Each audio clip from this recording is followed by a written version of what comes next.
Welcome to The Proof, the program powered by the continent's leading fact-checking organization, Africa Check. I'm Darshan Usman.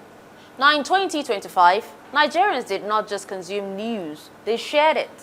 But alongside verified reports, false claims, manipulated content and outright scams also traveled widely, shaping opinions, fueling fear, and sometimes causing real-world harm. Now today, we take a closer look at what Nigerians shared in 2025, the dominant misinformation patterns, the kinds of claims that went viral, who pushed them, and why many people believed them. Joining me now is Mukhtar Balogun, Africa Check researcher. Good to see you, Mukhtar. Compliments of the season. Same to you, Darshan. It's always a pleasure to be here. Mukhtar, let's start with the broad misinformation pattern that was most visible among Nigerians in 2025. What was it? In 2025, Nigerians consistently shared misinformation that mixed politics, religion, and security, often framed as urgent revelations or hidden truths. These claims were usually presented without verifiable sources and relied heavily on emotional triggers such as, fear, outrage, or even moral panic, making them, highly shareable on platforms like Facebook and X. How did manipulated videos feature in misinformation shared this year? Manipulated and misleading videos were a recurring problem. One notable example was a viral clip that falsely showed a prominent Nigerian cleric, Sheikh Gumi, calling on the government to include bandits in the national budget. The video had been edited and stripped of its original context. It was then widely circulated as proof of eliciting for support for the bandits, which fueled public anger before it was debunked. So Nigerians shared misinformation largely focused on politics, religion, and security. Mukhtar, what are false corruption claims involving prominent individuals? Were those common in 2025? Nigerians widely shared corruption-related claims involving high-profile figures, often without evidence. A major example was the claim that a U.S. intelligence agency uncovered $900 million in cash and assets belonging to former First Lady Aisha Buhari. The story circulated with dramatic headlines and fabricated details, but no U.S. agency or credible investigative body ever made such a disclosure. I recall we featured a few reports about the U.S. early in the year, Mukhtar. Why did claims involving the United States gain so much traction in 2025? Claims involving the United States gained traction because they appeared authoritative and global. In early 2025, some Nigerians even shared, false stories involving Donald Trump, especially, after his inauguration as the U.S. president. Claims about tariffs, sanctions, or visa bans circulated around that period alongside AI videos of him. So this claims exploited public, uncertainty about U.S. politics and immigration policies, despite, having no backing from official U.S. government sources. So how did misinformation evolve as the year progressed, especially in relation to the U.S.-Nigeria relationship? Well, as 2025 progressed, misinformation shifted from economic and policy-related claims to security and religious narratives. By November, after the U.S. threatened to invade Nigeria over alleged genocide of Christians, a series of claims circulated about it. We fact-checked a number of these claims in November and December. These claims were unsupported by diplomatic records, official statements, or international media reports, but they spread widely due to their fear-inducing nature.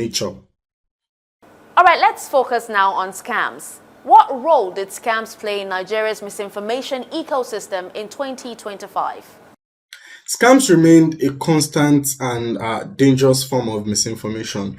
On Facebook, especially fake bank pages, impersonated Nigerian financial institutions, posting fraudulent customer care numbers and links. Victims were, often tricked into sharing personal details or making payments, showing how misinformation in 2025 was not just misleading but also financially harmful. And it has to be noted that this has been recurring over the years. Let's take a break, Mukhtar. When we return, we'll take a closer look at why fake news and misinformation spread widely this year and some of the platforms responsible for spreading them. Stay with us.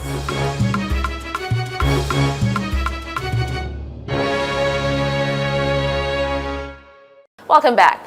Now, this is The Proof, powered by Africa Check. Today, we take a closer look at what Nigerians shared in 2025, the dominant misinformation patterns, the kinds of claims that went viral, who pushed them, and why many people believed them. Now, we've gone through some of the misinformation that circulated in 2025. Now, Mukhtar, can you take us through why fake quotes were so effective and widespread this year?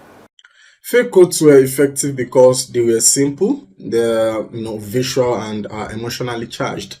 Throughout 2025, Nigerians shared fabricated statements attributed to public officials, religious leaders, and foreign figures. So these quotes were often designed, to confirm existing beliefs or push divisive narratives, making them easy to accept and forward without verification. Now, these quotes didn't create themselves. There were people behind them. Which online actors were most involved in creating and spreading fake quotes? Yeah, fact checks showed that pro-Biafra social media accounts were particularly active in producing fake quotes. So these accounts repeatedly attributed false statements to Nigerian political leaders and security officials, presenting them as admissions or threats in order to advance separatist narrative and deepen mistrust of the Nigerian state. What platforms were most responsible for spreading these false claims? Facebook remained the primary channel where these claims surfaced. Basically, Facebook played a major role in scams, impersonation, and fake quotes, while I would say X amplified political misinformation and fake quotes through, rapid reposting and screenshots of fabricated headlines. So, what does the misinformation Nigerians shared in 2025 reveal about how people consume information? The patterns from 2025 show that many misinformation actors shared information based on a particular agenda, and the average Nigerian, consume information based on trust in, familiarity other than verification. Content that appear to, come from religious leaders, foreign governments, banks, or political figures was, often accepted at face value. So this underscores the urgent need for media literacy, stronger verification habits, and reliance on credible journalism and fact-checking organizations. Thank you, Mukhtar, for your time once again. Compliments of the season. Always a pleasure to be here, Dashen. Thank you for having me. Well, that's it for this episode of The Proof, powered by Africa Check. If you have comments or a claim you want us to fact check, tweet at AfricaCheck_NG. Follow News Central on our social media platforms. We are at News Central TV. And you can check out our website. It's www.newscentral.africa. Stay vigilant and stay informed. I'm Darshan Usman.